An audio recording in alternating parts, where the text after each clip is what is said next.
Jumpa kembali bersama Pak D TV Malang Official. Mudah-mudahan kali ini kita senantiasa sehat dan selalu dalam lindungan Allah Subhanahu wa Ta'ala. Saudaraku, tetap tersenyum dan tetap bersyukur, dan jangan lupa selalu berbahagia. Kali ini kita akan membahas tentang YouTuber pemula. Wajib lakukan ini, karena kita bukan artis, kita bukan tokoh. YouTuber sendiri adalah istilah bagi siapapun yang membuat konten kreatif di channel YouTube secara konsisten. Nah, biasanya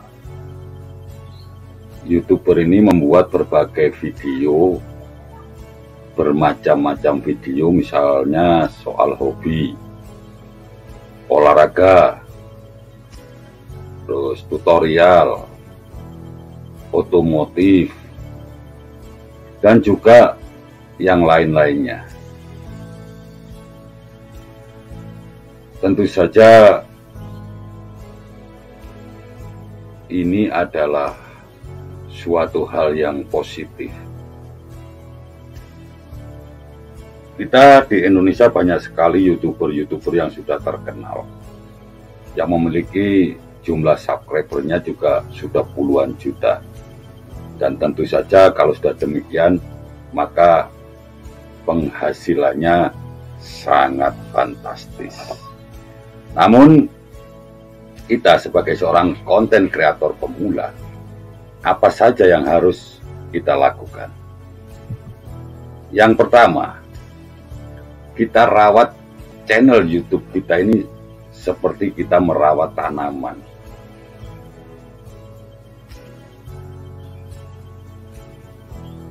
Bagi kita seorang YouTuber pemula, sebaiknya kita merawat channel YouTube kita itu dengan baik dan benar, dengan mematuhi ketentuan-ketentuan yang berlaku sesuai dengan kebijakan komunitas YouTube.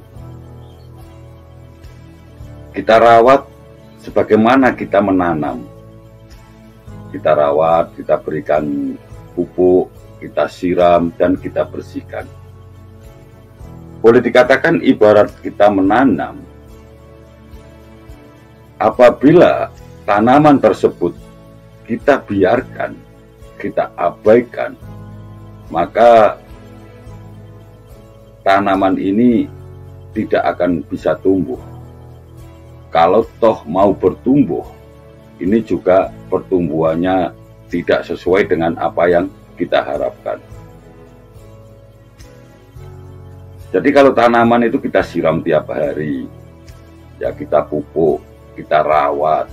Nah, begitu juga dengan channel YouTube kita. Karena kita ini masih baru, maka butuh perawatan yang ekstra. Termasuk kita bersihkan dari hal-hal yang kiranya ini bisa menghambat pertumbuhan channel kita. Yang kedua, kita harus aktif.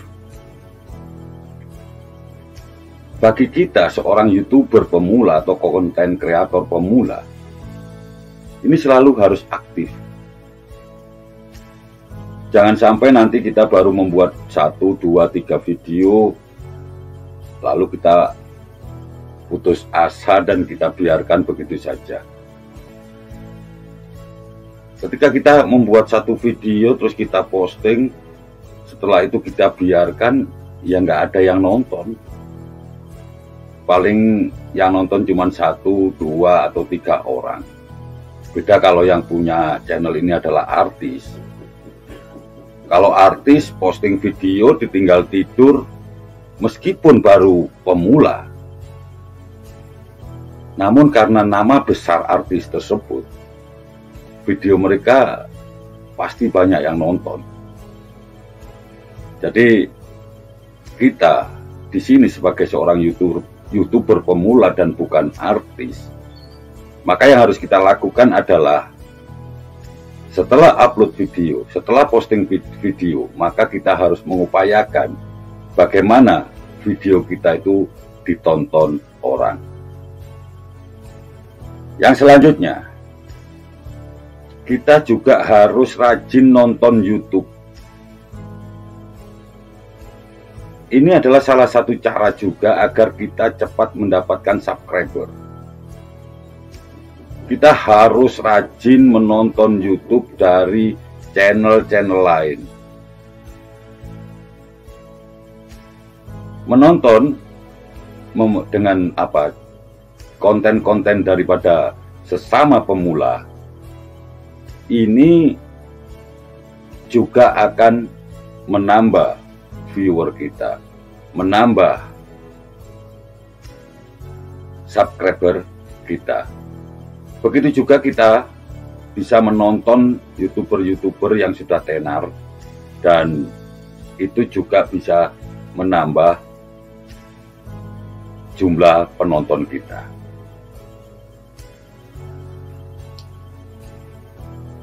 Yang selanjutnya, senantiasa kita meninggalkan jejak. Ketika kita selesai menonton, tinggalkan komentar di situ.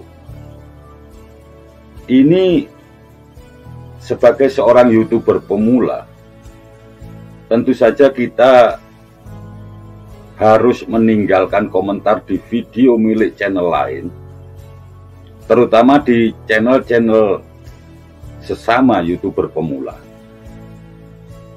Dan kita juga harus memastikan bahwa kalimat yang kita sampaikan ini adalah kalimat-kalimat yang berbeda, meskipun tujuannya sama. Karena apa? Ketika kita berkomentar di banyak channel dan di akun-akun yang lain, ini nanti kita bisa lebih dikenal oleh sesama YouTuber pemula.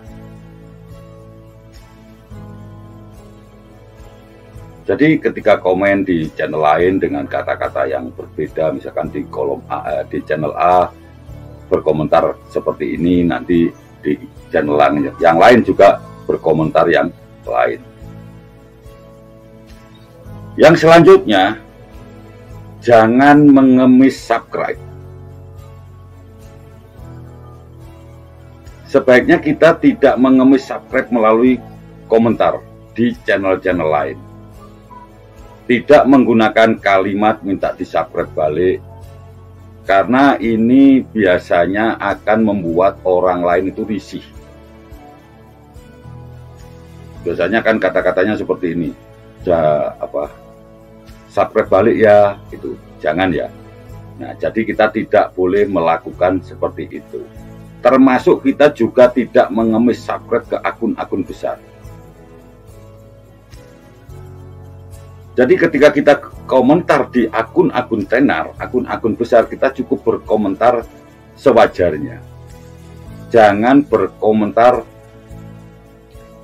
ingin minta di-subscribe oleh channel-channel besar tersebut. Karena biasanya kalau kita mencoba nonton, meminta subscribe ke channel-channel besar, biasanya ini sudah nggak dilayani. Karena apa? Channel-channel besar ini lebih fokus ke viewer, ke penonton. Bagaimana cara penontonnya ini bisa ramai, seperti itu.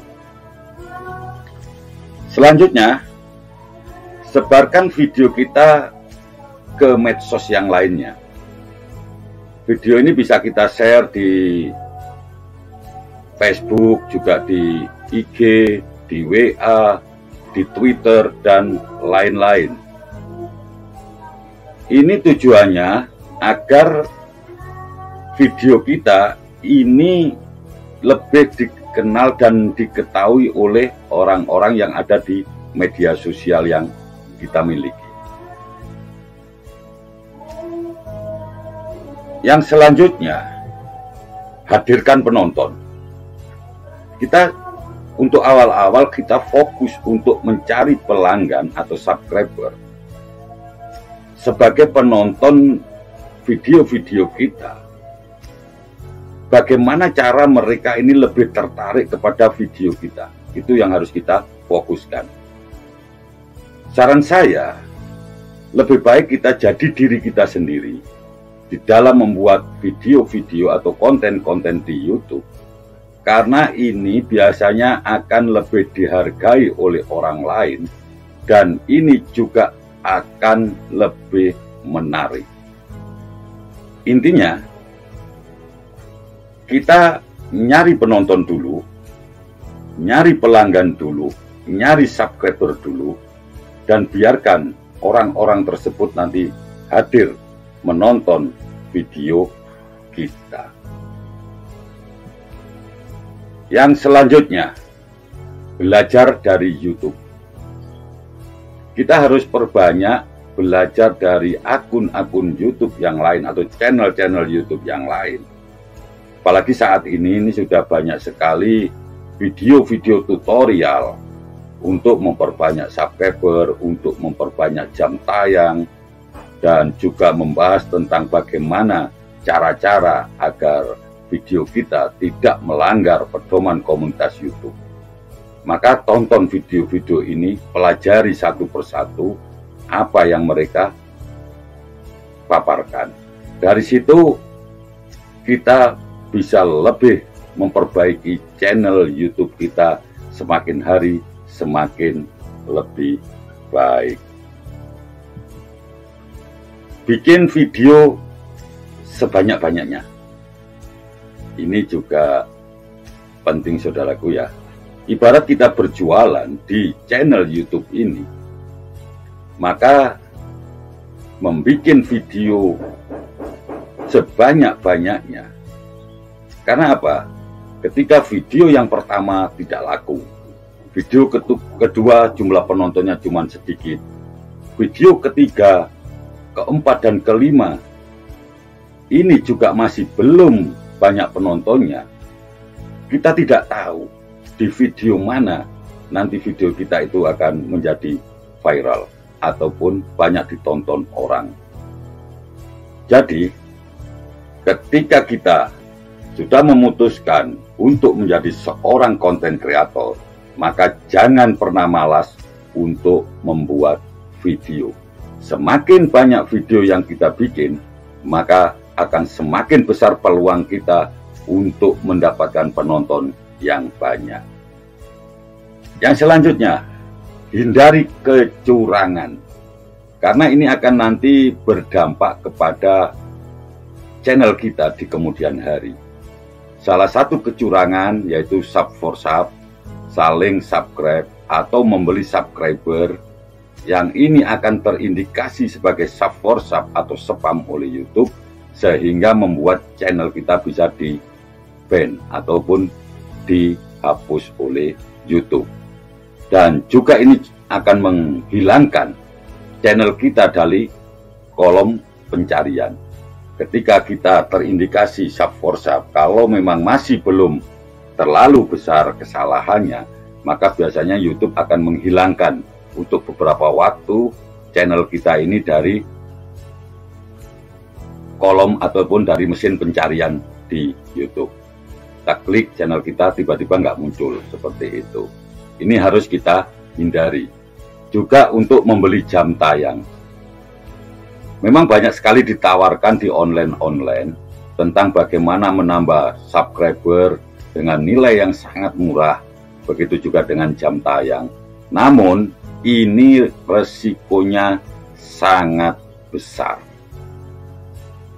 Untuk itu, mari kita hindari membeli jam tayang, membeli subscriber dengan dalih dan cara apapun. Karena kita nanti akan menerima resiko dari apa yang kita lakukan saat ini. Nah, saudaraku, itu beberapa hal yang harus kita lakukan sebagai seorang YouTuber pemula atau konten kreator pemula, dikarenakan kita bukan seorang artis. Mudah-mudahan apa yang saya sampaikan ini ada guna dan manfaatnya. Ada kurang lebihnya, saya mohon maaf. Wabillahi taufiq wal hidayah. Wassalamualaikum warahmatullahi wabarakatuh.